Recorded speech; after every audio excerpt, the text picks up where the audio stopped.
Yeah. I'll do it for you. What do you want? Go like that. Okay. And do it like that. Okay. That way it's not in front of your face. All right.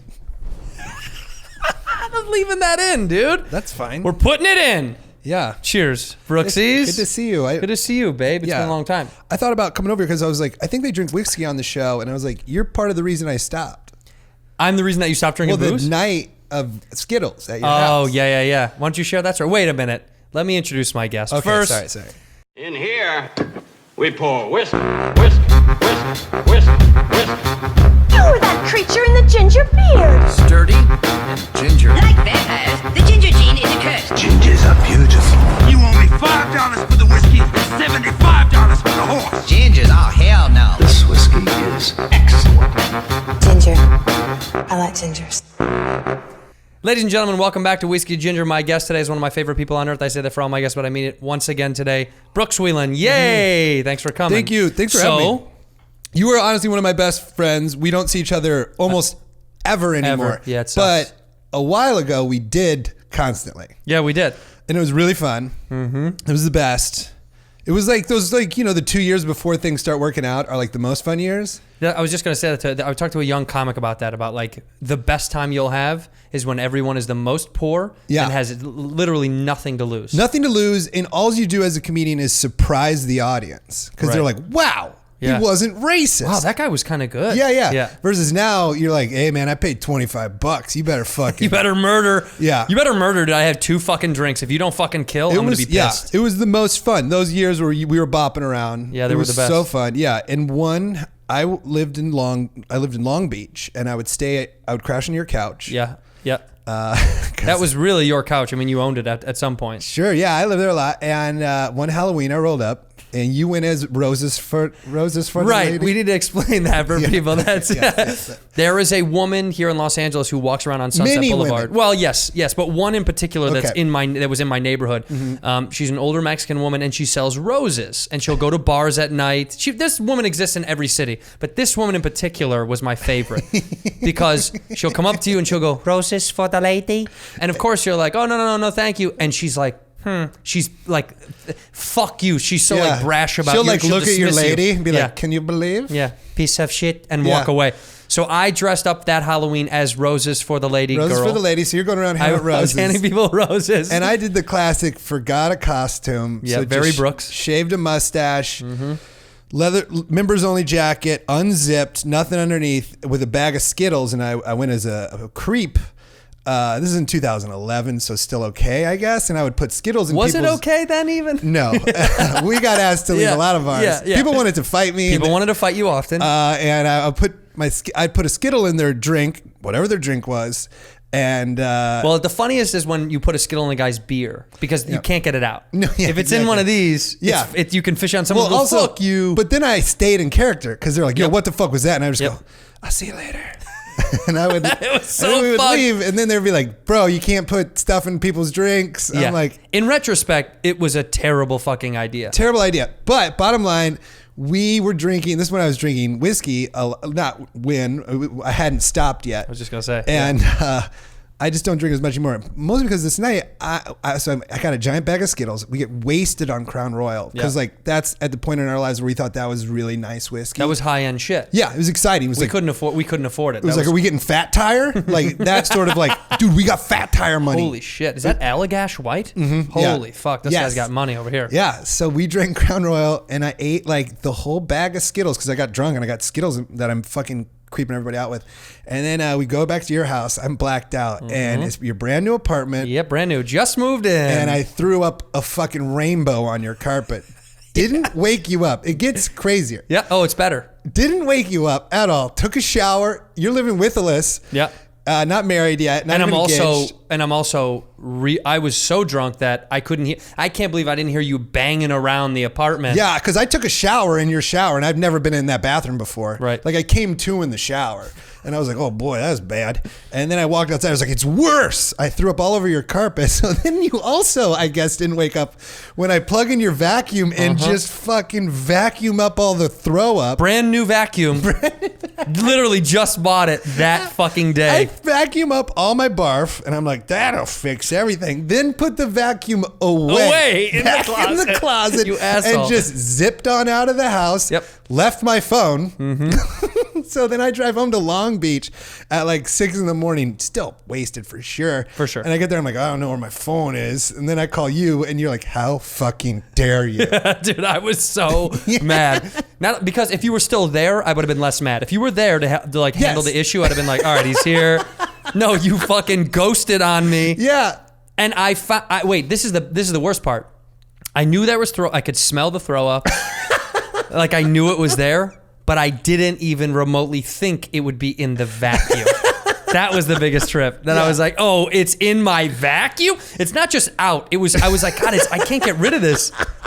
My brand new Dyson. Shout out to Dyson, dude. Sucked it all right up. I felt terrible. I bought you a new vacuum. You did. You bought me a new vacuum. That's when I was like, I don't think I should do hard alcohol. I mean, you went deep. Let's also say we were partying a lot, and you were instigating a lot of trouble. That you wanted to get in trouble that night, whatever it was, whether it was harming yourself or others.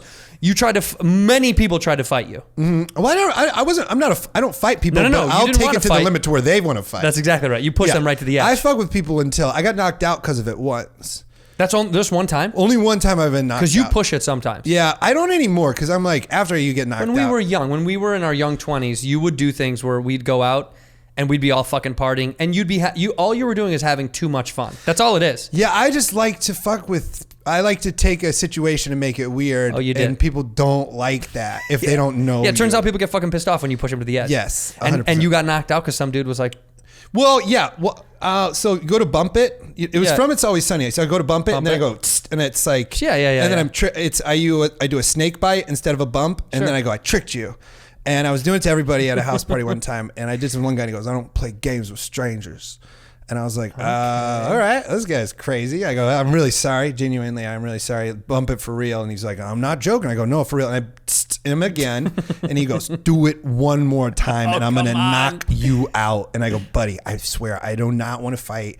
I really want to apologize. Go to bump it again. Tst, do the snake bite on his hand. He knocks me the fuck out immediately. And I fall into a cab. I fall into like the pantry. It was in a kitchen at a house party. Oh, it was a house party. House party in Iowa City.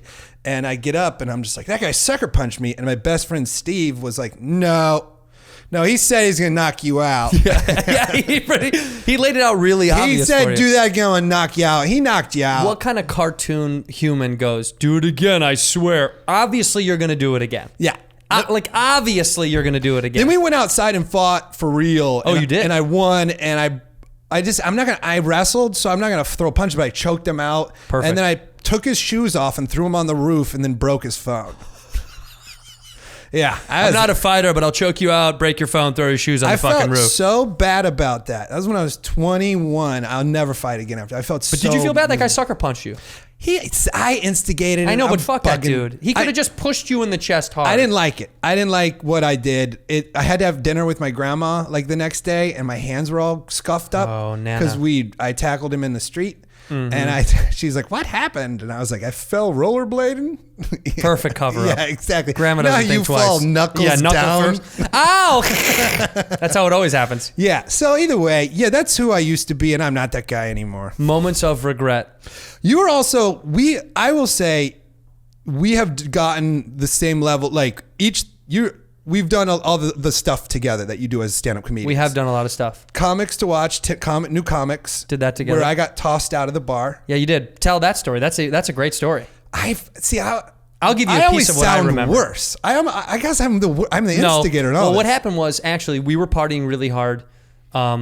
Roger Waters was at that bar. Yes. Telling like stories. It was the craziest shit I've ever seen in my life. Okay, so this is at the New York Comedy Festival. Yeah. We're doing Comedy Central's top 10 new comedians or whatever. It's like you, me, Berlant, DeStefano, like a bunch of fun people. It was a lot of super funny fucking people. Yeah. Actually. Now that I think about the class, I was like, oh, well, there was a really lot of fun. Really fun.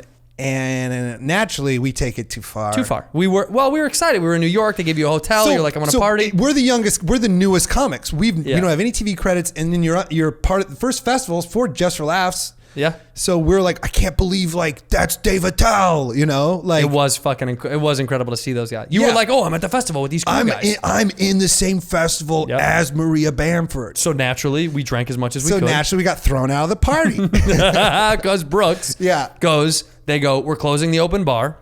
Comedy Central doesn't want to pay for an open bar anymore. They're done.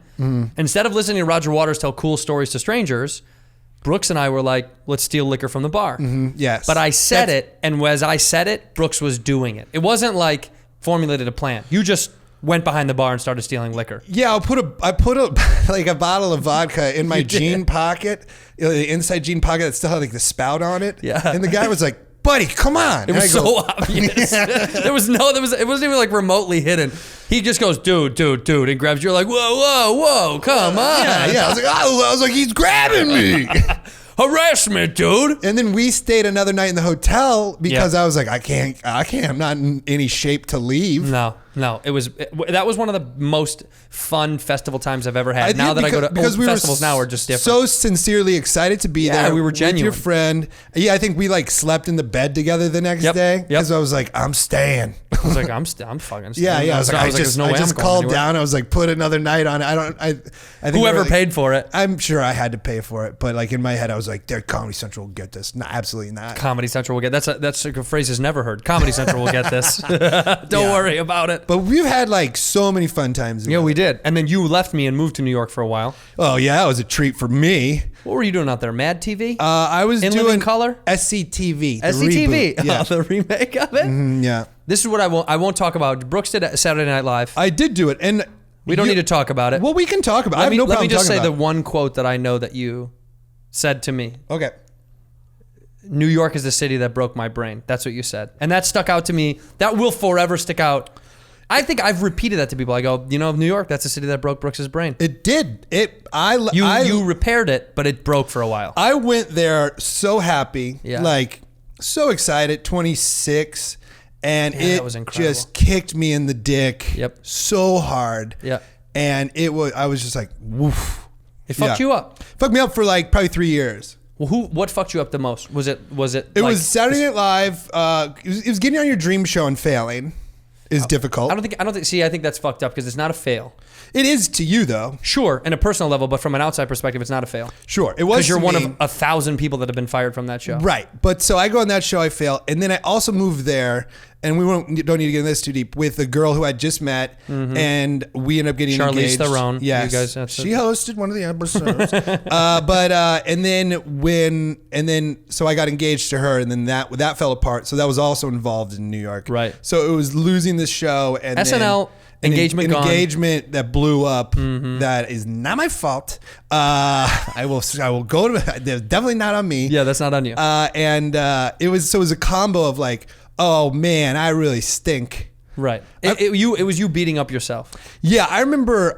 So I stayed in New York. This is like a classic New York story. I stayed in New York for 2 more nights. My fiance at the time had like come back to LA because she was like, I don't want to help you move, and like I don't want to help. I love you, but I'm not gonna help you move shit. Us move. Yeah, our shit. So I stayed to do some shows for John Oliver because I opened for him a bunch at the Beacon Theater, and I was like, okay, I'll hang out, I'll do these, then I'll roll home.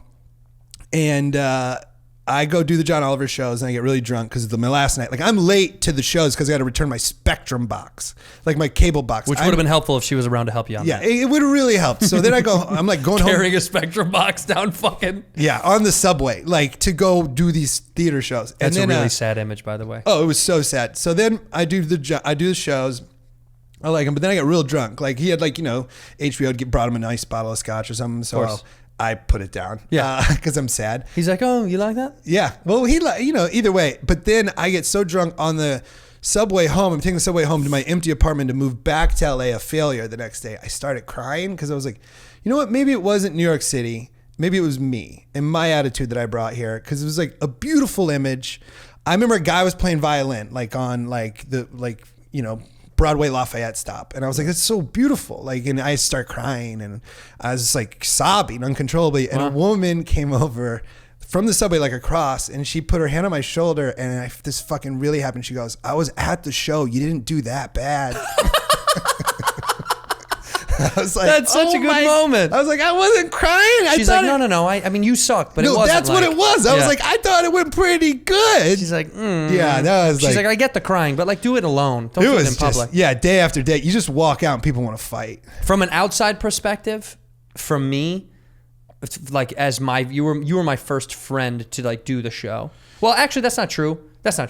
But like you were the closest person I knew that did the show. I was so. I mean, I've been so excited for your successes, and that was the first time I got to quit my job to go do it. It was the coolest thing. I remember feeling it for you, and the one thing I'll say now that it's all in the past, the one thing that was a bummer for me is I thought you felt like you weren't having fun. Like it felt like you weren't having. To me, I was like, oh, he doesn't look like he's having any fucking fun. No, wasn't having any fun. Because I came and I saw you, I visited, and I was like, miserable. Yeah, I was like, he wasn't having any fun. That's what bummed me out the most about it. I was like, oh, he's not having any fun. Yeah, I was in an intense bad relationship, and also well, the stress and pressure of that show. I've talked about that show on this fucking thing a lot, but well, I remember, and then also we had like kind of a little. So I'm fired. And then you're testing like the next day to maybe because you almost went on the next year because you and Pete were like me and Pete were the ones that were testing for the show. Yeah. And I remember at my birthday, my 28th birthday, all SNL comes or whatever, you know. Yeah. And they're there. I'm fired, and they're like, "What do you know about Andrew Santino?" I was like, "He's a great guy. Now's not the fucking you're replacing me." Yeah, this isn't it. I was like, "He's awesome." But I'm like, you just fired me, and you want me to tell you who to hire instead of me? It was a bad situation. In retrospect, I've talked about that. I don't want to harp on it, but I think Pete was the right choice. They wanted someone very young. I was 31. What was I? Yeah, 32. I don't know, man. But all I remember is you being happier when the show was over because it was like this huge weight off your shoulders. It was so obvious to me as your friend from the outside. I was so happy before I went there, right? And then I came back broke. Like but you started to find yourself again more. No, it was like. I like going outside and camping and like traveling. I love that. Yep. And when you're in New York, you're kind of in New York. I didn't have a car. There's nowhere to go. If you want to go anywhere, you got to get on a train, and it's not even like you can go far away on a train.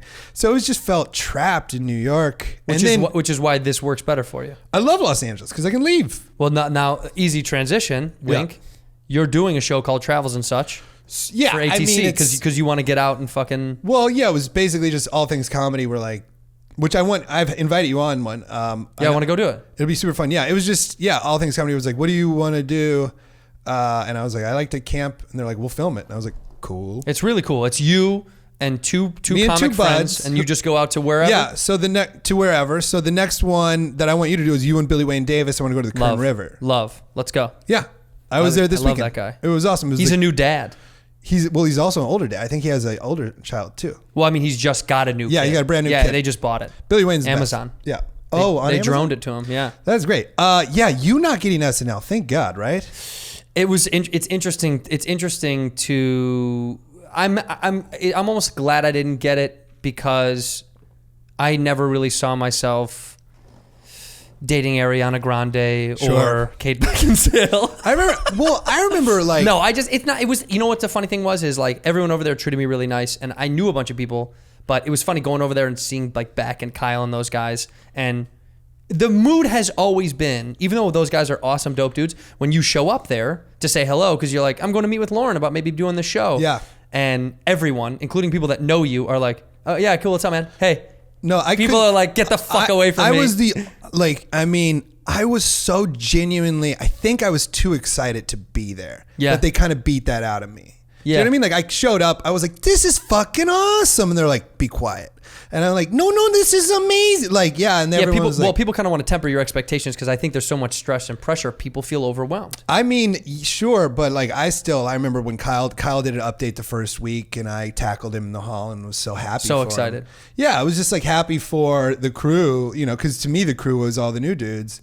And yeah, it's just kind of a bummer. But I did meet so many cool people there. I was just going to say, there was good experience. When I went to go visit SNL and Drake was performing.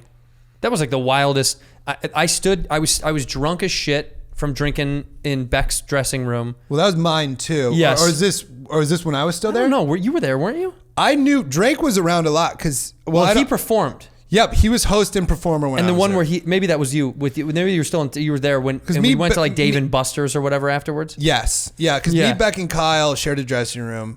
And Drake was so cool. Yeah. He laughs a lot. Yeah. And we did a sketch where we both played Disney, like guys who worked at Disney World. Yeah. And I think Michael Bryan was there too or something. And Drake, we're the same age.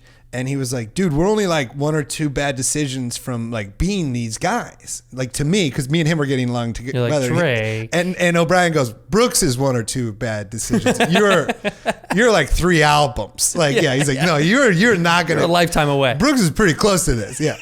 And that's like nothing. O'Brien was just laughing. He's like, no, you guys are not close. But I like how even somebody at the top of his game still thinks he's like, they could take me down. That guy ruled, man. Yeah, he was cool. He threw an after party at Dave and Buster's and 2 chicks got into a fight.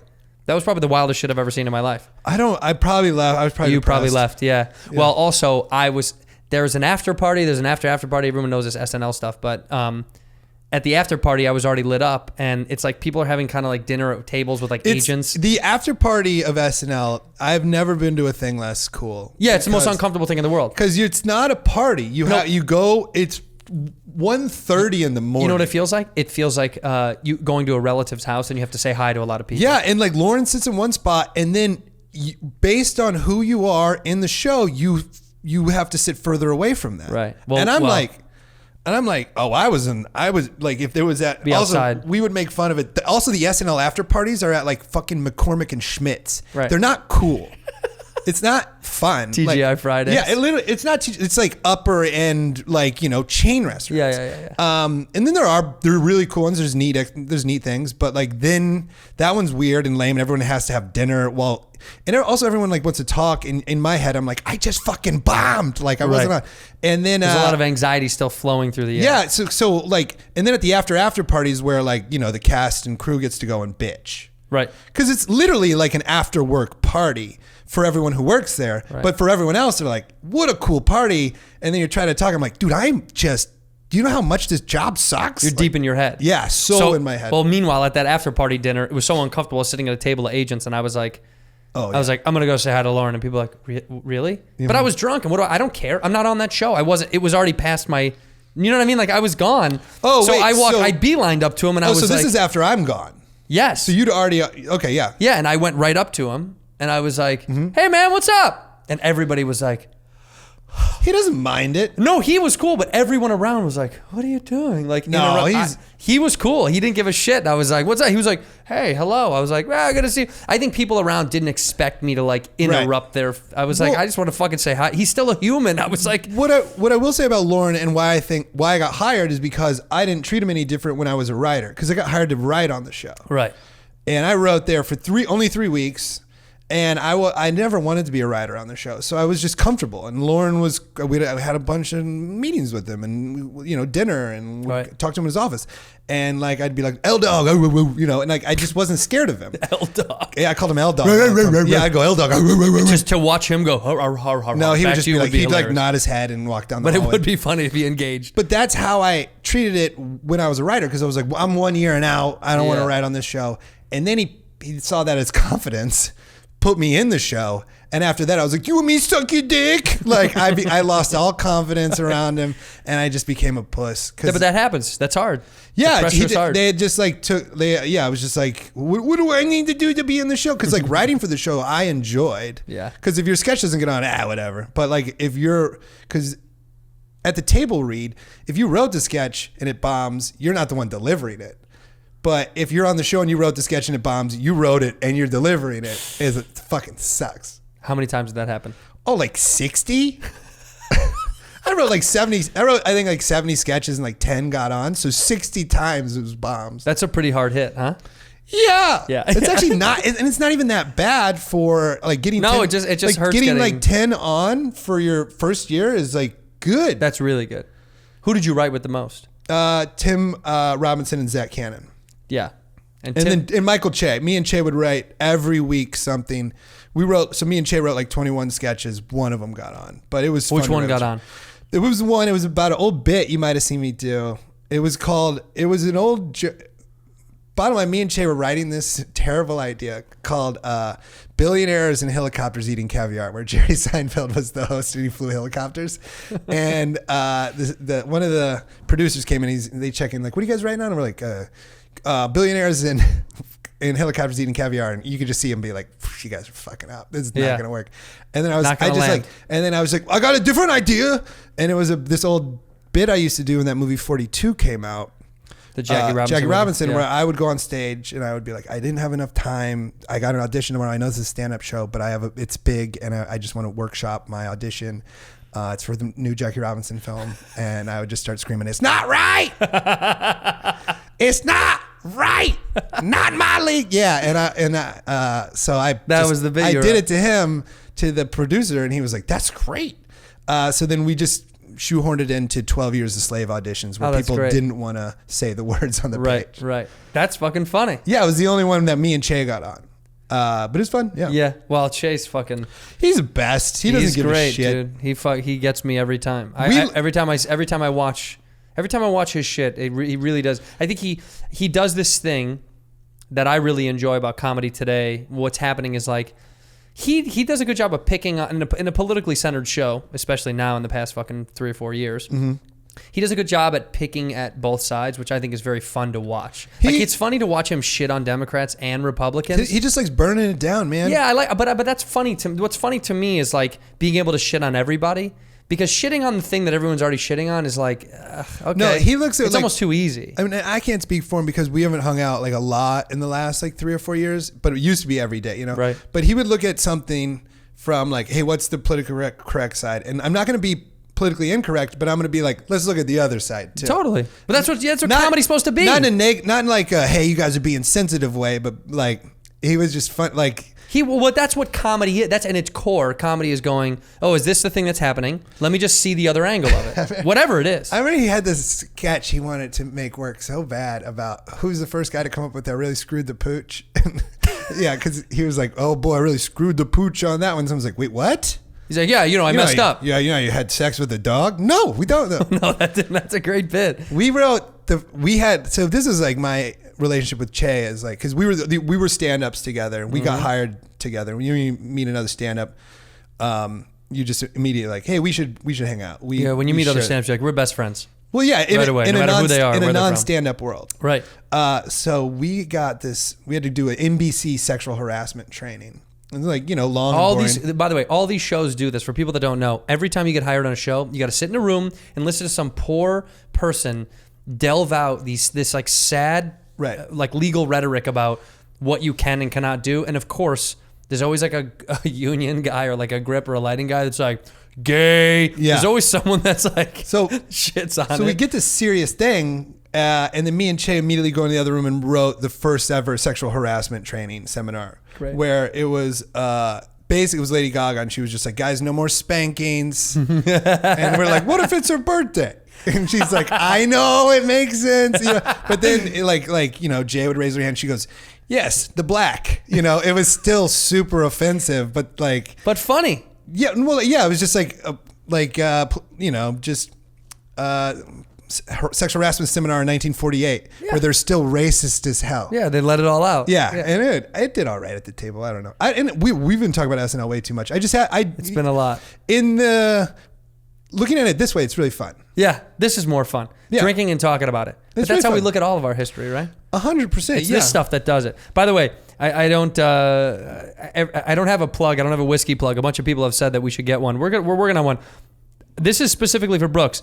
This is Kirkland makes whiskey. This is from Costco. This is Costco. Yeah, no, this is Costco. What is this? Black Velvet? By the way, this ranks as good as medium shelf whiskey. Like it tested well again. Okay. Yeah, it's funny because Kirkland makes really good stuff. This is like 6-year age Canadian whiskey. It's oak cast age. I think there's this weird thing about Kirkland vodka. I don't know if you know about that, but they like tested it against other vodka, and it was like comparable to Grey Goose. And it's funny because Costco obviously sells everything for cheap, and someone goes, it doesn't look fancy, but this is the big bottle because it'll do the job. But this is actually good whiskey. Don't you like it? It's actually pretty fucking good. I'm having fun when I sip it, Yeah. Well, you're not gonna chug it. But I usually just slam. No. See that you gotta. This isn't particularly a sipping whiskey, but I wanted to bring it out for you because the bottle is big and you're a big boy. Thank you so Who's much. Who's my big boy? Who's my big boy? Brooksy is a big boy. Brooksy is. Brooksy is a big boy. So I want to move. Let's shift. Yeah, no, it was just shift fun. away from the SNL shit. Of course, it was just like. But it was a moment. It was exciting. I remember you were one of my first friends in Los Angeles.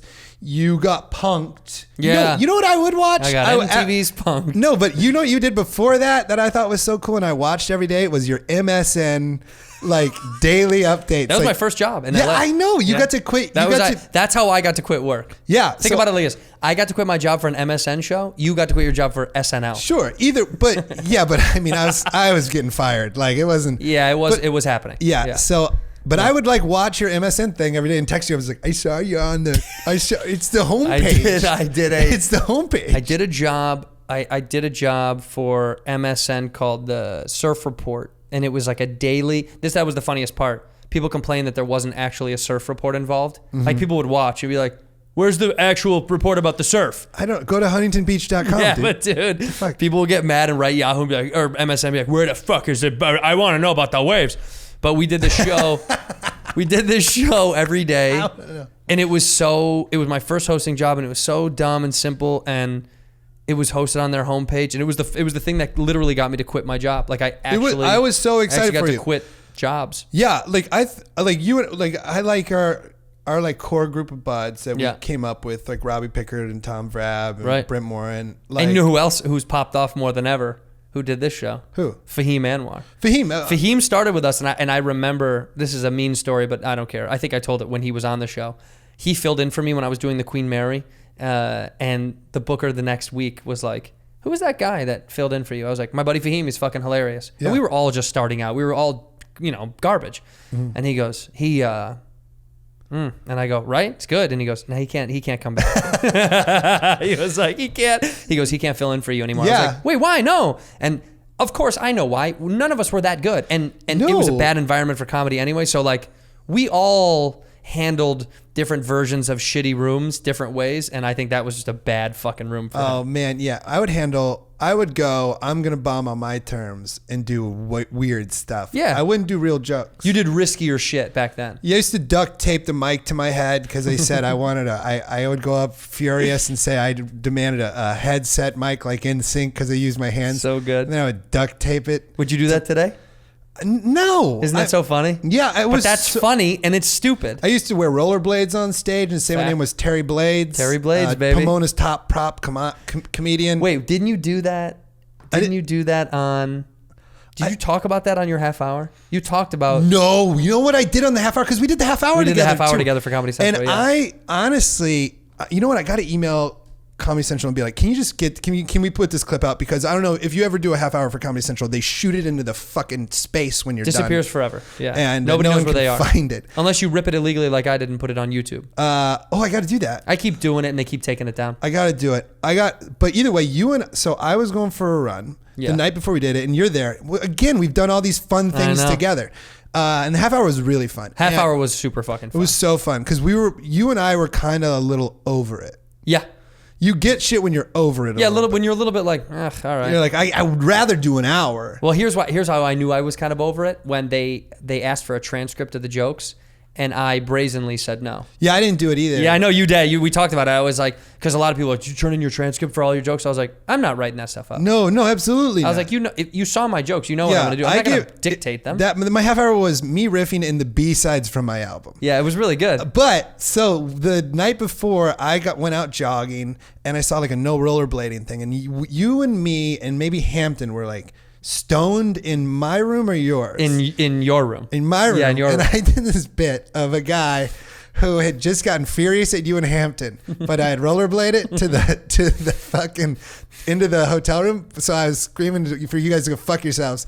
But then I had to put my rollerblades on. So it took like 20 minutes, not 20 minutes, but like 5 minutes, me being like, I can't wait to never see any one of you guys. And then you guys laughed so hard. I was like, dude, it was so funny. I was like, I should do that. And then I ended up closing my half hour on it. It was hysterical. It was so fun. The guy leaving who tried to say fuck you and then put on rollerblades is so funny. So I've only done it once, and it was the half hour, and it worked such a good bit, so well that I was like, I don't think I should ever do that again. That's kind of one of those. Sometimes those are those perfect moments when if you did do it again, you might not even like it. You're like, that was good for that thing. It worked perfect. There were stairs, and it was because me and Hampton were stoned the night before, just kicking it. Baked out of our head. Well, also because we knew we were taping the next night, and I was like, we should like a lot of comics were like, I want to get good sleep. I want to be, and I was like, No, we got a fucking party. But it was me, you, and Hampton were the only ones that like wanted to go do stuff. I think the best thing you can do before you record a big thing, for me, and you're very loose on stage too, is not do stand up for a little bit. Yeah, go leave it alone for a minute. I want to be excited. People that do stand up the night before that they do the thing, I don't know how they do. We went to Laugh Boston, and they're like, "Do you want to run your sets?" I was like, "Maybe," and I went with. I saw the crowd. I go, "No way. I'm confident, and this is gonna make me unconfident." Yes, it's gonna fuck me up. That's nothing against Laugh Boston, but it was just like a bad room where I was like, "I don't need this before that." No, it's not the room. It was like I just felt uncomfortable going, God, what if I hate it right now? Then I'm really going to fucking hate it. Yeah. When you did Conan, I watched you run the Conan set, and then I went with you, and I saw you do Conan. I watched you do were Conan. at Conan, yeah. I was pretty buzzed up for that one. That was great, though. I was pretty banged up because you can do... I remember my manager at the time, for the half hour, I wasn't drinking... I won't drink for 30 minutes of stand-up. You can't headline drunk. No. But you can do 5 minutes of very rehearsed material. Totally. Drunk. Yeah. So I rolled like a robot. It's another thing I learned from testing at SNL is I was like, I don't know if they're going to have beers there, and I don't know if they check bags. I don't know, but I'm going to be nervous. And I know they sit you in those rooms for a while. You're in the rooms for a while. So I brought a 6-pack, and I was like, this is the smartest thing I've ever done. So I did that to Conan too. Only brought like a 18, and you and Brent were there, and like Burns, and so we all tore into him. Yeah, we all ripped that shit up. Of course, we're all like, party. You're like, I have to go on TV. Yeah, I'm like, oh fuck. I was like, I think he's almost done interviewing like Allison Janney. Yeah, yes, an award-winning actress. Then you come out, you're like, hey, I'm drunk. I'm here to tell some jokes. It was so fun though. But yeah, that was fun that you came. It's like. We're like, I'm excited. What I meant to say earlier is like, the group that we started with, I'm so excited for everyone's success. Yeah. It's like weird we're in an industry where we get jealous a lot. And it's fun when I'm like, oh, Scrammy got that. Yeah. He's perfect for that. It's when you're younger, I think there's a lot more jealousy. And then you get older and there's a lot more celebration because it's like fun. You're happy for people because you know your thing is coming or you're already doing a thing. Yeah. It's way easier to, look, I don't know who was talking about it. It's also easier once you're done a few things and you don't get to be as jealous. Yeah, I mean, look, fucking Mark Norman and I were talking about it, and he was like, LA has cultivated this new culture where just in the last couple of years, where like people are really kind of like rising each other up a little bit, and the podcast thing helps, and these big shows where all these comics are together. I'm never going to congratulate anyone on Twitter, though. I'm going to tell you to your face. Yeah, I'm going to talk to you. You know what I mean? Yeah. I'm not going to be like, this guy's check out Santino. His new podcast is amazing. He's a genius. I'll text you. Hey, great job. Yeah, no. Twitter's, I'm not going to publicly. Twitter's pretty unjust. The only thing I like Twitter for now is like a great funny video. Twitter's so sad now that I get on it. I'm like, oh, just give me like something hilarious. I typed in dogs today. It didn't disappoint. Yeah, it was great. It's the best. I just don't want to see sad shit anymore on Twitter. What did I see today that made me laugh so fucking hard? Oh, these 3 guys. You know the blob in a lake. You know the blob, the thing that you put in a lake, and 2 people jump on one side and one guy gets shot. I'm so excited already. Yeah, the blob. If people don't know, you should search it. It's called the blob. It's this big, air inflated mechanism you put in like a lake, and it has It's probably like 80% full of air. Yeah. One guy goes sits on the end. And then 2 people jump simultaneously. Or a big old fatso. If you got a big old fatso, and he belly flops on it, and it usually shoots like an 8-year-old about 300 feet in the air. When kids go on it, it's the funniest shit I've ever. It's shocking. It's comical. It actually looks like it could definitely break bones. You know, when they're like, at a certain height, water is concrete. Yeah. These 3 friends, and one of them is a little person. A grown man, little person, and he's smiling. He's like, gonna go to the end. And he goes out right to the tip. And these 2 dudes are like, you good, dude? And he's like, I'm good. And he's holding like a GoPro fucking camera arm. So we can get a couple angles. We can get close up. We can see his eyes pop out. These 2 dudes jump. And I guess the thing they were talking about, simultaneous inflation obviously is going to create more lift, science. These 2 dudes hit at the exact same time because they're holding arms. And this fucking dude it rockets so hard, so fast. Then they then in the video cut him like shooting to space, like swimming, beating Michael Phelps, like all of this fast shit. But when they do the real time with the GoPro, you've never seen such hilarious panic and fun. Like he's going like he's loving it, but he's flailing as hard as he can. Yeah, because he doesn't know when's he gonna stop going up. It's never gonna end. That sounds. But I watched that probably 20 times today because it made me laugh so fucking hard. I was like, the internet is great. That's why the internet's great. But then it gets into this negative shit, and I'm like, oh, I don't know if I can. Although I did see a funny clip. Tiffany Haddish was at like the Met Gala, the Met the gala and Met Gala. Am I saying it right? Yeah, at it's the Met like Gala, right? it's why I totally understand why America hates Hollywood. It's also why I understand that everybody hates America. I think the whole world. Yeah. So it's like why America hates this part of America and what the rest of the world thinks America is. Exactly. Yeah. Women who wear 9 hats on top of each other. Yeah. Jared Leto holding his fucking face. Yeah. But Tiffany Haddish was like, I don't know who she saw, but she was like, you know, her quote is, "She ready?" That's her thing. And she goes, "Oh, look at you. She ready?" And the reporter was like this white nerdy chick from like E or some shit. And she goes, "She's ready. She is ready." Oh, that's great. Dude, I was in bed dying. Dude, like Tiffany Haddish is fucking great. She's phenomenal. She She's came the up to best. me one time and she goes, "You know how I know you're doing better?" I go, "What?" She goes, "You got tighter pants now." She was like, "You got those tight pants." The tight pants. And I was Moving up. like, "That is, you know what? I am doing better." That means a lot. Yeah. And even if you weren't, you still feel better. It You felt go, great, "Tiffany yeah. made And me then she feel better." like shit on Mike Burns. She's like, "And what are you doing?" Like, and I was like, "Yeah, shit on Burns." Yeah, hurt him Yeah, bad. Hurt him. He hurts me. Yeah. He hurts me. That's why I want to fucking continue this. That's Yeah. love. You know that's love. When you hurt people, that's how you know you really like them. I'm trying to think like the funniest thing I couldn't stop watching. I don't know. There was something the other day that I showed like 100. Oh, it's literally like the easiest, funniest joke ever. It's listeners literally type in who's the lead singer of Smashing Pumpkins? I'm going to sound like an idiot right now. Oh my God, you're making me Billy Corgan. Billy Corgan. Corgan. Yes, Billy Corgan. It's Billy Corgan riding a roller coaster, and it's just the intro to the 1979. 1979. Yeah, and it just when it starts to go over the hill, he goes wee, and I was like, this is so perfectly stupid. Yeah. I watched it so many times. I send it to people I haven't talked to in years. Some of those things are so exactly what you need to start the day. Yeah.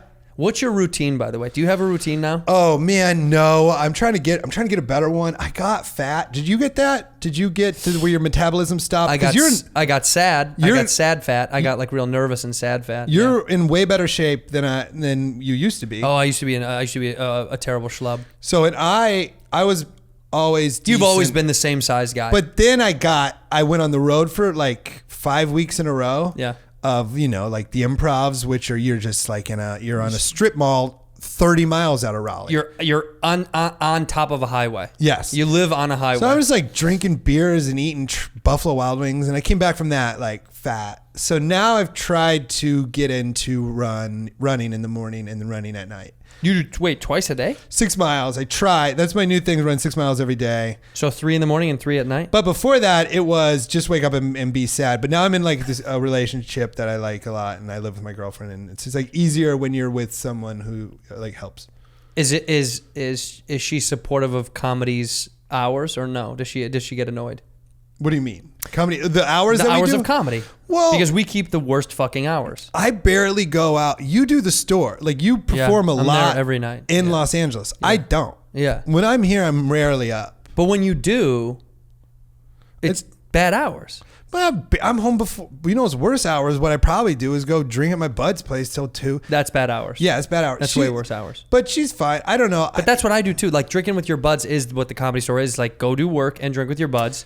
Yeah, But she's cool with it all. She's not a comic. She's not a comic at all. She's a human. Yes, and I met her. She's just a cool waitress at the Rustic, and not there anymore. It's a terrible bar. Barbara Streisand is his girlfriend. Yeah, but either way, I just don't. I don't leave the East Side very much. I'm very you East stick Side to your centric. pocket. Yeah, I skateboard around Los Feliz, and you're over here. You're in the Hollywoods. Not anymore, dude. I'm not going to tell anybody where the fuck I am. Those creepy motherfuckers. Yeah, I moved. I did move. I know you moved. Yeah, I'm gone, but I'm nowhere near I here. know where you are But now. these guys can't. I understand. Because you know that. what they do? Sure, I don't care. They kill you. Do they? They're coming to find you You're- skateboarding. Somebody. You're just going to be you. You think, Brooks, hey, what's up? you think you're John Lennon famous? That's you're like I'm I worried. think, here's how famous I am. Okay. Here's how famous I am. All right. I thought about this the other day. I'm at a weird level of not famous, but like, famous is not the right word. I'm noticeable. Where somebody goes, oh, hey. It's because you've been in enough stuff. I'm less famous than I used to be. No. There was a moment. You just might not get recognized as much. Also in New York on SNL, you're pretty recognizable because that's they like their see city. you. They all know you. It's like their show. But New York also doesn't give a fuck about you. In New York, people.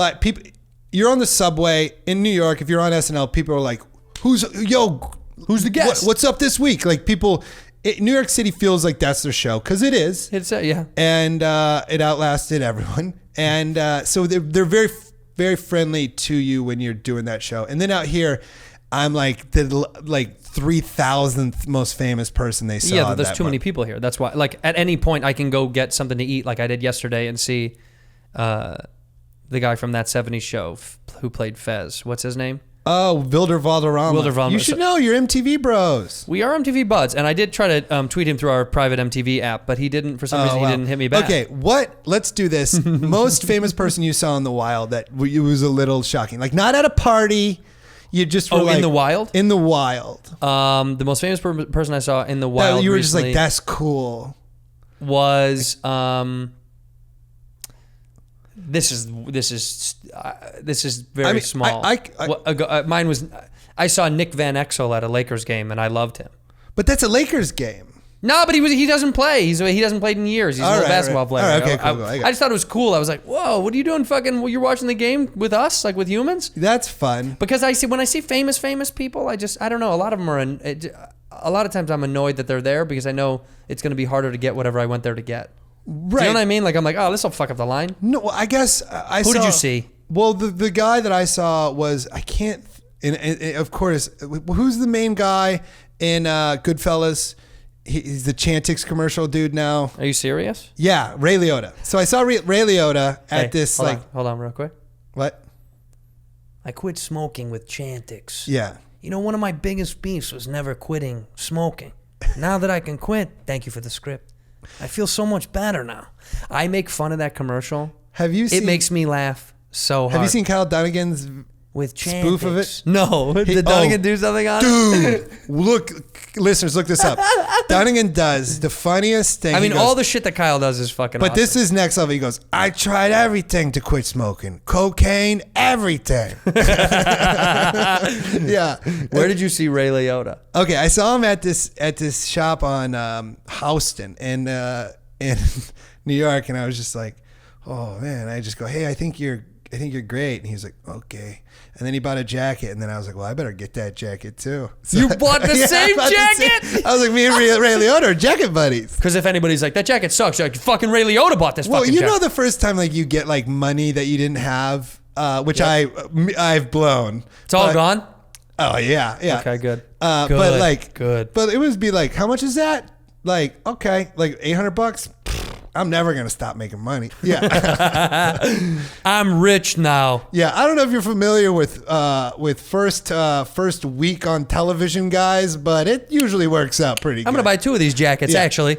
Yeah, that's funny. I have a Ray Liotta story. I can't reveal who told me the story because it's a I don't want to blow his spot up. But a friend said he was on a plane with Ray Liotta, and they were headed to New York for this thing, and he turns and Ray's pounding him back. Yeah, why wouldn't you? Yeah. And okay. Go on, and then let's talk about airplanes. He goes, hey, I just want to say I'm a huge fan. I'm also in the business, yada, yada, yada. Ray Liotta's like, oh, okay, great. And then like, he's being polite. He leaves him alone. Yeah. And then Ray keeps pounding. And then like halfway through the flight, Ray chirps it now, up. Now Ray's like, I get it. He's like, hey, what movie do you like me in? I swear to God, that's fucking awesome. And my buddy tells me, he's like, oh, I like Goodfellas. Yeah. And he's like, oh yeah, and he's like, well, I mean, there's other films. He names other films. He goes, no, I like Goodfellas too. And he goes, you want to hear a secret? Yes, this is so good. And he goes, yeah. And he goes, you know that scene when I gun butt that guy? And if you haven't seen Goodfellas, fuck you, first of all. Second of all, there's a scene where Ray Liotta goes over because this guy grabs Karen's ass and he gun butts this fucking guy. He smashes him in the face. With a gun butt. Goodfellas is one of 5 movies that if it's on TV, I'm going to finish it. Always. It doesn't matter where it's at. Always, dude. Always. I'll turn it on and go, I gotta watch this. Shawshank, Forrest Gump, Goodfellas. Casino for me. Yeah. Casino, I have to finish it. I'm like, I gotta watch this again. This is great. Gladiator. He goes, that guy that I gun butted. And my buddy was like, oh, yeah? And he goes, yeah, I fucking hated that guy. And he goes, oh, really? And he goes, yeah, he came to set and he was asking too many fucking questions. And I was like, dude, I wish I could really do it for real. I wanted to fucking gun butt that fucking asshole for real. And my buddy was like, oh, shit, yeah, really? And he goes, yeah, and you know what?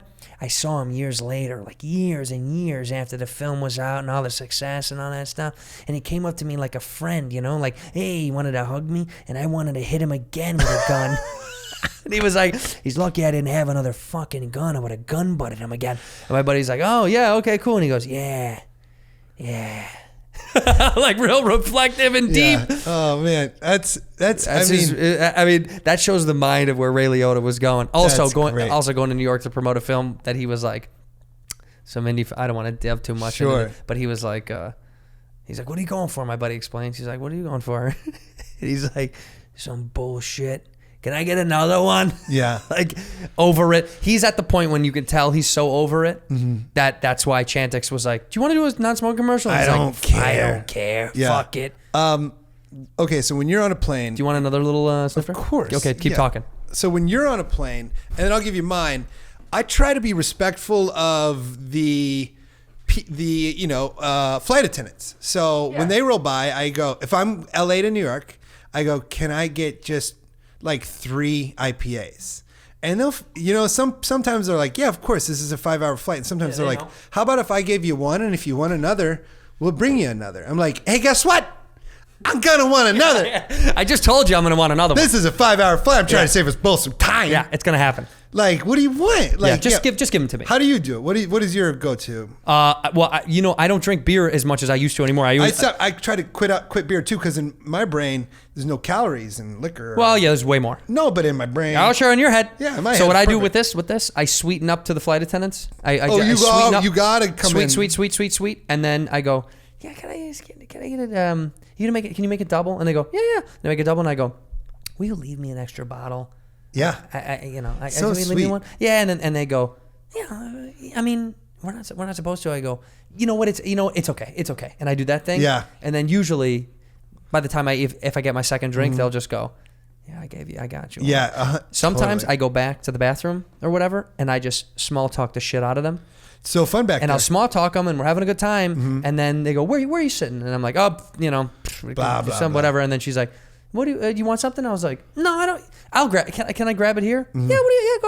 Go ahead. I've actually had them go, yeah, go ahead. And I've grabbed myself a few of the drinks. Yeah. You just have to be nice. They don't give a fuck. They're so used to being mean. People are mean to them. Right. Every time that I fly and I'm looking to like get in good with them, you can tell right away if they're going to be in the mood for it or if they're fucking like, it's been the worst 4-day flight path of my life. You're not going to change me. I got cut off by how I looked.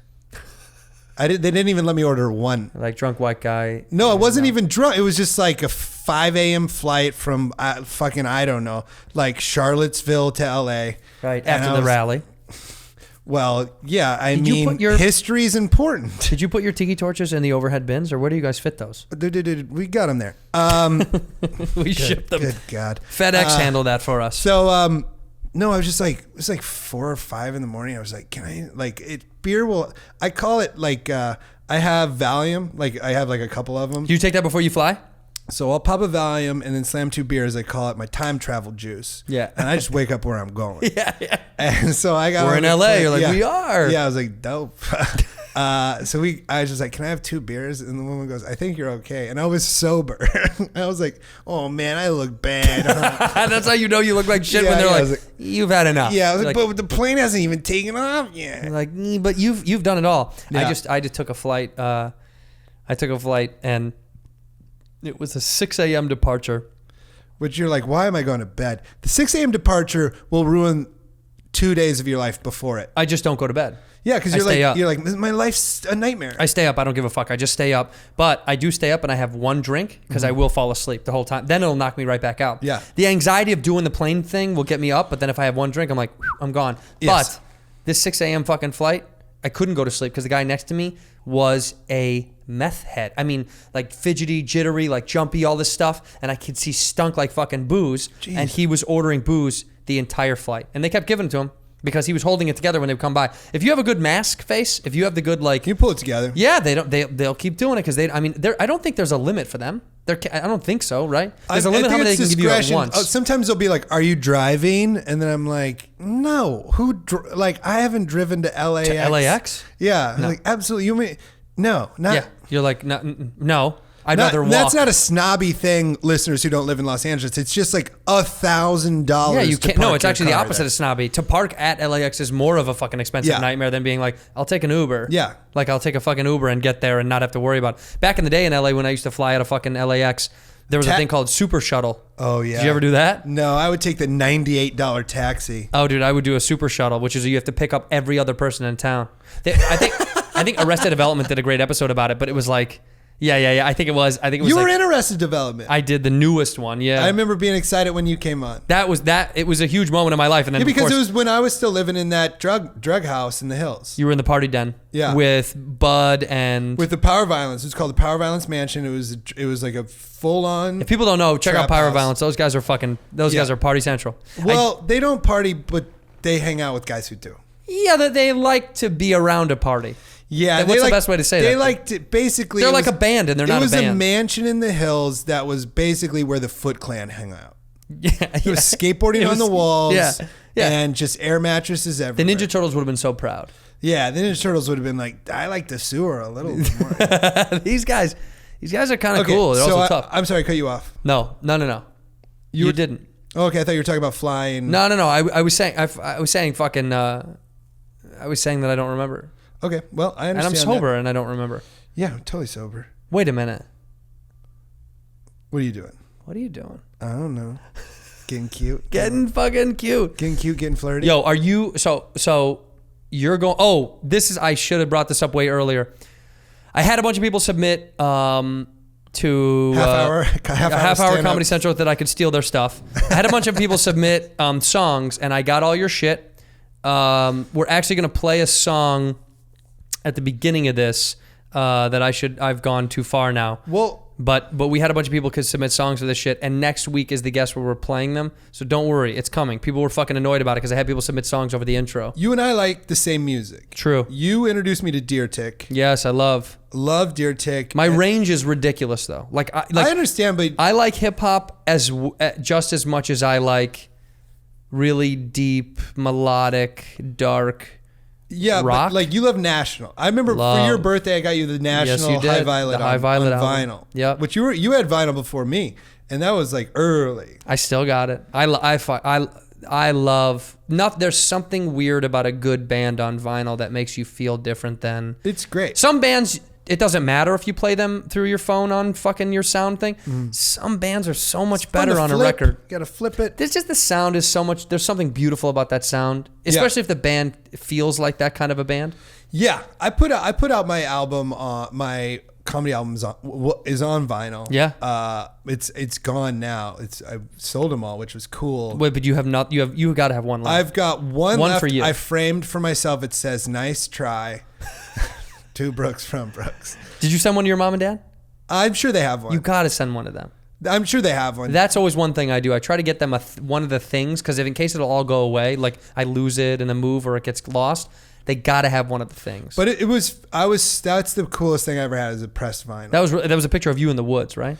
Yeah. So what's the name of the album? It's called "This Is Cool." This is cool, right? Question mark. Yeah. Yes. Which I don't know, but go listen to it on Spotify. It's really good. Or buy the album. No, don't. That doesn't exist. Do not buy it. Who is it? Comedy Central Records? No, they didn't want to do it with me, and so Interesting. I went with Comedy Dynamics. This guy Jack Vaughn, who produced Mitch Altogether, Sure. and I was like, that's all that matters to me. Yeah. And but for the cover, they're like, all right, we want you up. We want you to be in the cover because I was like, I didn't want to be in the cover because I like photography and I wanted to be my own photo. Sure. On the cover, and they're like, no, you got to be in it, and I was like, okay, but I want to. So to get around it, I'm like way far in the background in the woods. Yeah, you are. It looks like a bunch of trees. It just looks like trees. I'm in the. It looks like it's in the middle of the woods. You're wearing a red and black flannel. Yeah, it's in Prospect Park in Brooklyn.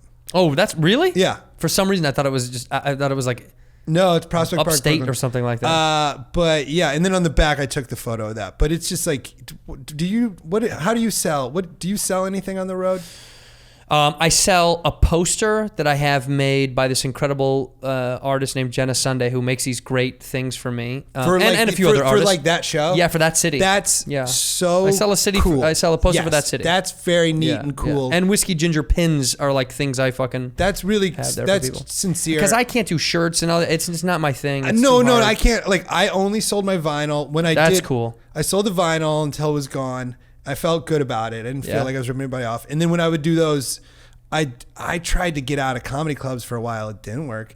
But I did a 56 city tour. Did you rock venues, right? Yeah. Yeah. And I made special posters for those. And it feels cool selling a poster for a tour. Yeah, I like I don't feel like I'm like ripping having anybody it off. for that city. Like it's like, this is for you guys and it'll never be made again. Yes, 2,000%. And you know who likes it? This is crazy. Every city I've done this in, the staff.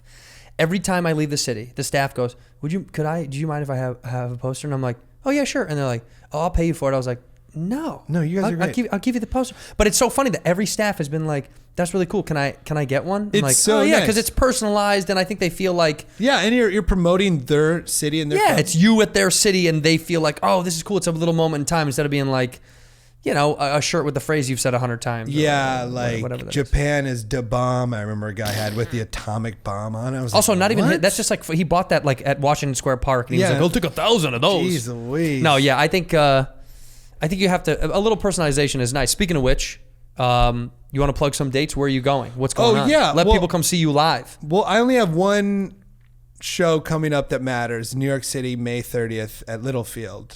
Littlefield, May 30th, New York City. Yeah. See Brooks Wheelan. You can get tickets at it'll be on brookswheelan.com. brookswheelan.com. And it's I'm doing the hands down the tightest hour I've ever done for networks to do my first hour special. Okay, dope.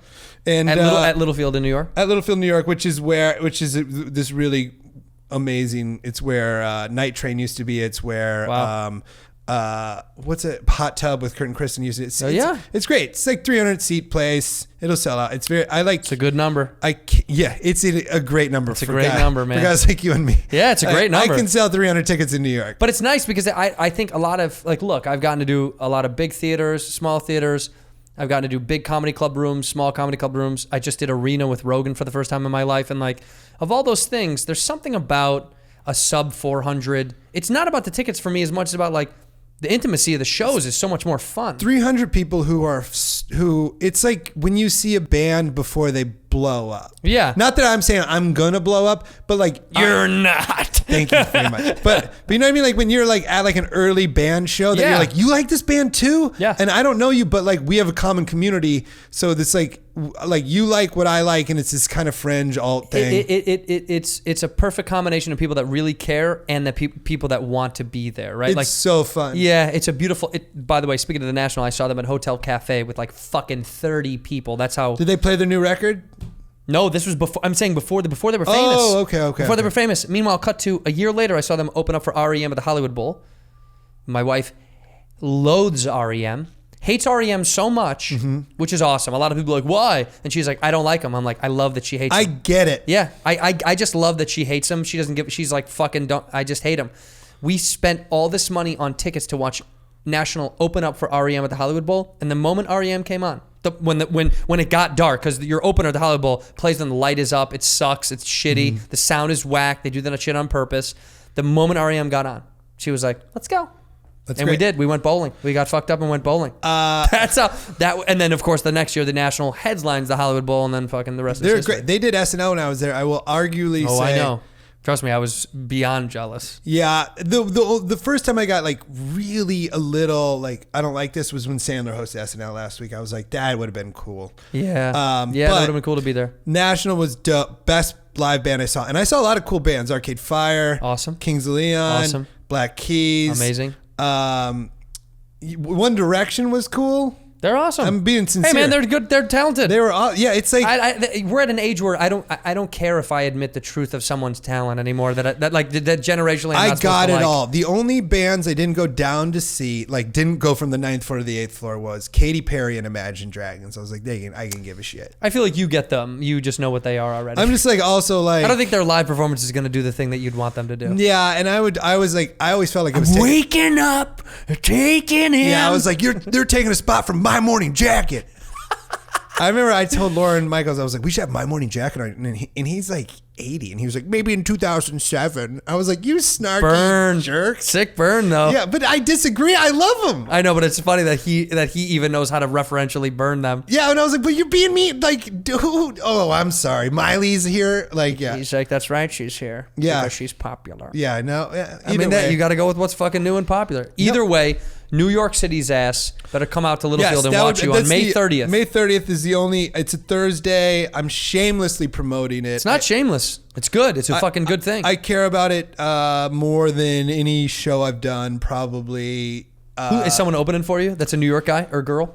I'm going to just hit up my famous friends the week of. Smart. Like smart. So to surprise people a little bit. Yeah, I don't want to like entice people with like No. I don't want to sell tickets based on anybody else. Yeah. But I wanted the people who are there to be like, holy fucking shit. But it's always more fun to perform with your friends that you're like, isn't this cool that all these people are, like my group of talented friends are in this thing with me together. That's what I think that I was saying that before when I cut myself off, and then you were like, did you say? And I was like, I did. Mark Normand was saying how LA has started to cultivate this comedy community, and he's like, New York is starting to catch up, but it is a thing that's happening more than ever now. Is like, I'd rather us all eat.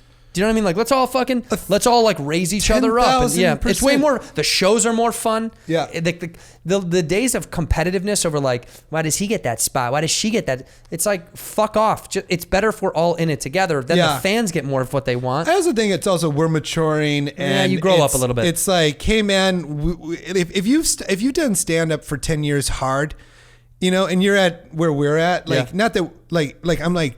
We've like if you get something, I'm like, he worked for that. Yeah, that is not nobody gave him. No one that. at this point is just like he slipped through the cracks. Yeah, exactly. It's impossible. It's basically like he hasn't stopped yet. Yeah. That's more. I'm more blown away when people just fucking keep going and you're like, wow, he's really plugging away. I mean, it's a good thing because someone was talking to me about retirement. Like they were like, oh yeah, my parents are retiring, and they're like, I'm thinking about retirement, and I thought, God, our industry just that word doesn't exist. Well, I would never want to not do stand-up. Me too. I'd never want to do something creative. I don't know what it's going to be, but like, I'd have a hard time thinking there's a moment when I go, I'm just going to boat and fish. It's like I want to boat and fish, and also. Yes, I want to boat and fish, but I also want to like. I don't want to give this up go for up those and things. be like, hey, that guy who claims he's a virgin on The Bachelor, I fucked him. Like I want to be able to go up. Did you, by the way? Yeah, Coachella last year, dude. Tight, dude. Yeah, First weekend, second weekend. Second weekend after Jamie XX next to the Umami Burger stand. It was magical. It's a real specific we joke, looked at dude. each other in the eyes. Honestly, this could have happened. No, it did. His name's Colton. We're in love. Go to brookswheelan.com and buy those fucking tickets. He's the one that took the Bachelor's virginity because all that shit was a liar. He's a filthy liar. This weekend, I'm in Las Vegas. If you're fucking in Las Vegas, you better come out and see me. I know you're probably blacked out, partying and on drug. Come do them with me. What are you Kimmel's do in Club. Vegas? Kimmel's Club. Yeah, but what is your what Vegas? do I do? What do you do there? I'm gonna guess you gamble. I like to play cards. I like to get a little bit of sauce, play cards, but also keep it together because I got to be there for 4 days. And also, like, if you can get tore up and lose what you're making that weekend. Yeah, but I don't gamble like that. I'm not that kind of guy. I am. Yeah. You're not playing Vegas. Yeah, don't play Vegas. No. I'm like, I'll be in Zion until the second I got to be in Vegas because I don't trust myself.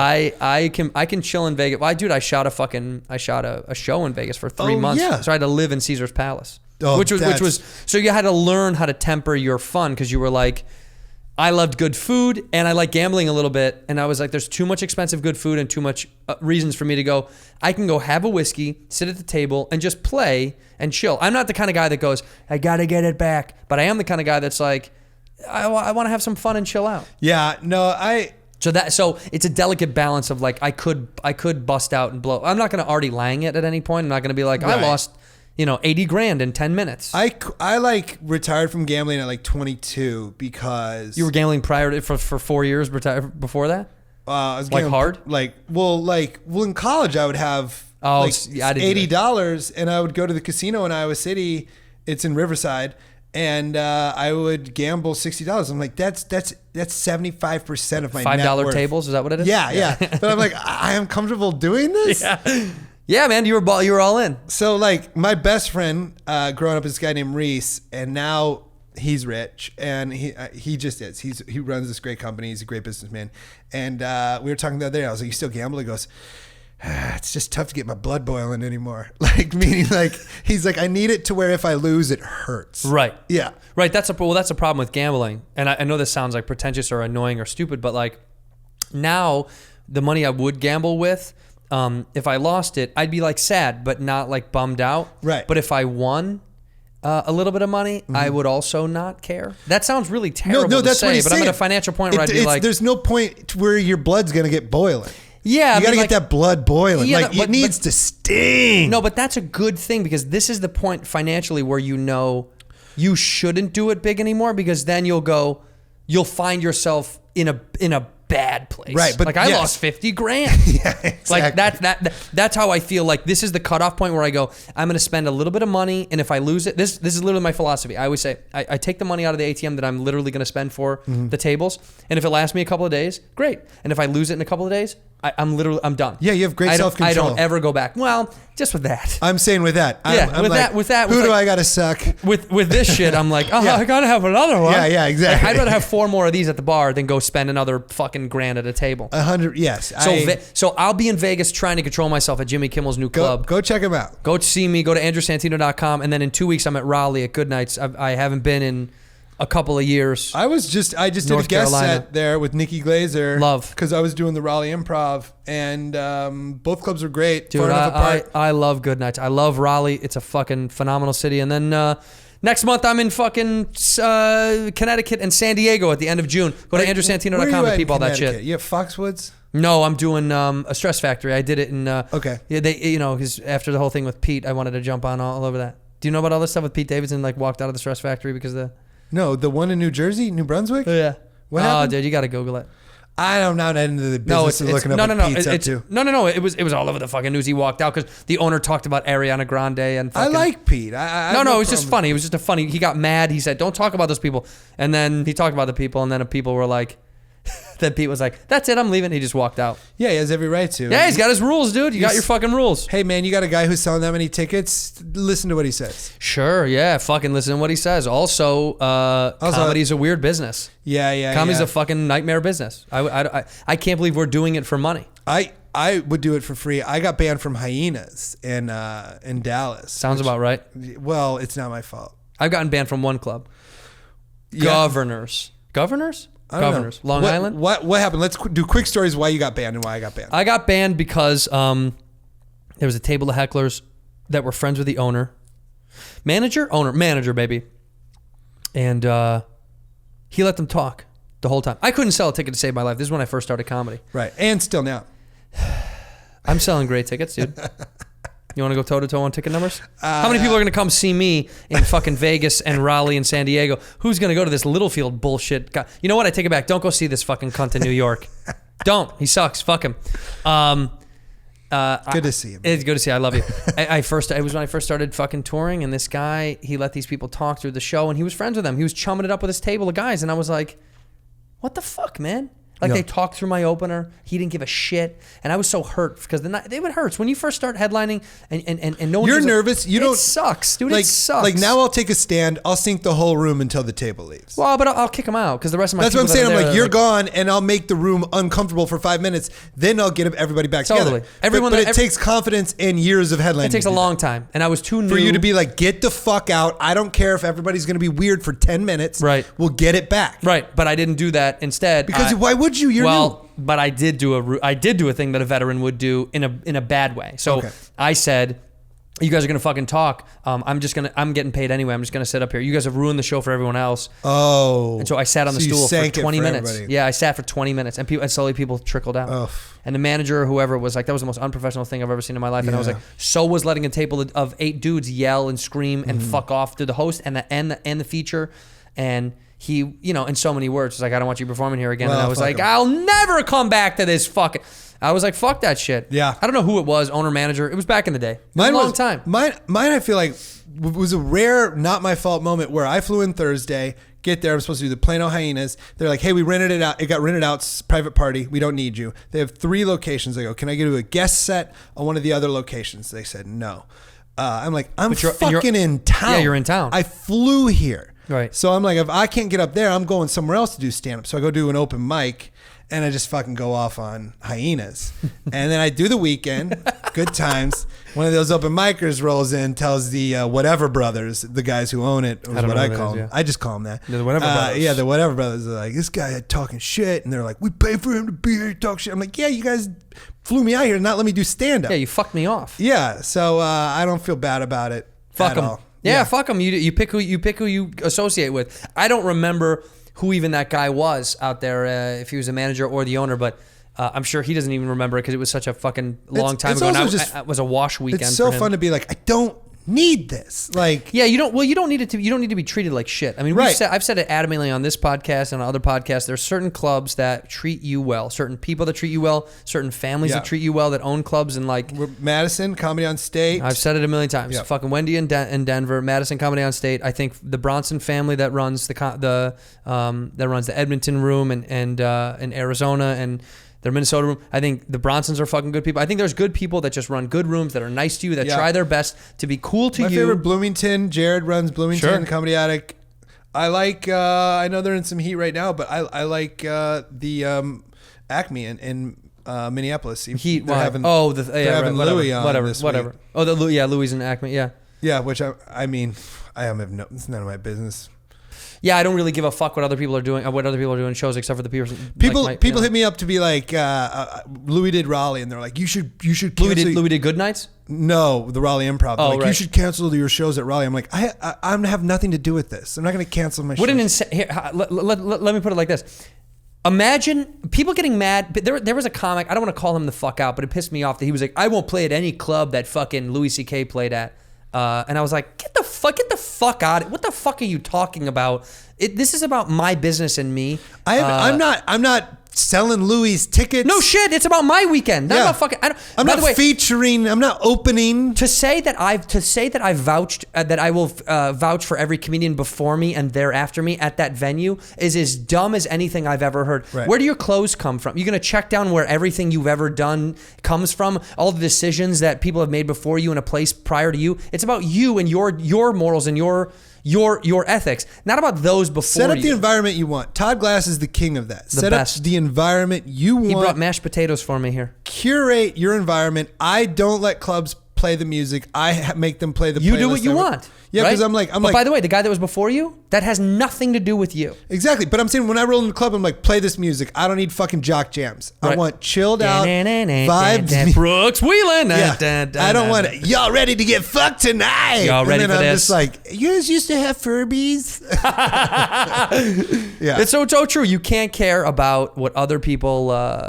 That whole Louis thing made me so mad about where he performs. I will perform at what any club wants to book me for my fans to come see me. That is a bullshit, nonsense, fucked up, what's it called? A virtue signaling thing to put online. I'm gonna perform where I'm gonna perform for my fucking fans. I don't give a fuck who was there before me. By the way, that's like saying there's plenty of people that do comedy that perform at these clubs that I think are shit, trash. Not dude, comedians. You ever watch? So what? So are you gonna go? I won't perform there if the Yakimo brothers or whoever the fuck performs there because they're garbage. It's like, no, dude, it's for my fans that weekend for me. There's a club in LA, I won't say, but like I can't watch any of the comedians who go up before me because they're so bad and the crowd laughs that by the time I go on stage, I'm mad at the crowd. You're angry at them. I'm like, Right. you thought that was good? So I hang out in the back and I don't listen to anybody. But that's a shared show, right? Yeah. So for your weekend, you cultivate your fans. Yeah. And I hope that continues in comedy. All I gotta say is keep supporting fucking live comedy. I don't care. yeah. I don't care who the fuck you go to see. Go see people. Go see this fucking piece of shit. May 30th in that's Littlefield. rude. BrooksWheelan.com. One of my oldest friends in comedy. Yeah. I love you very much. Also listen to Andrew's episode on, I have a podcast called Entry Level. Yes, a great podcast called Entry Level. I'll put all that stuff where?